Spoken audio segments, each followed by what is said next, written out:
Hi guys, ನಾನು ನಿಮ್ಮ ಡಾಕು FF. ಇವತ್ತಿನ ಕಥೆ ಏನಪ್ಪ ಅಂದರೆ CS ಆಡ್ತಾ ಇದ್ದೀವಿ. ಇಲ್ಲೊಬ್ಬ ಹೋಗ್ತಾ ಇದ್ದೀನಿ, ರೈಸ್ ಹಾಕಾದ ಕ್ಲಿಯರ್ ಆದ. ಬರೀ ಎಲ್ಲರನ್ನ ಹೊಡೆದು ಹೊಡಿತಾನೆ.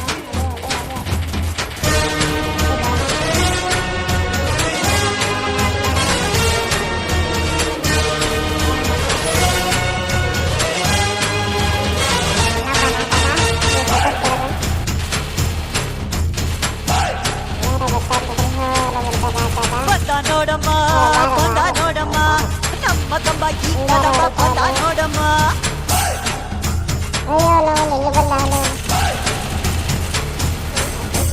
ಬಂದ ನೋಡಮ್ಮ ಬಂದ ನೋಡಮ್ಮ ನಮ್ಮ ಕಂಬ ಈ ಕದಮ ಬಂದ ನೋಡಮ್ಮ ಎದ್ದು ನಿಂತರೆ ಇವ ಎದ್ದು ಬಿಡುವನು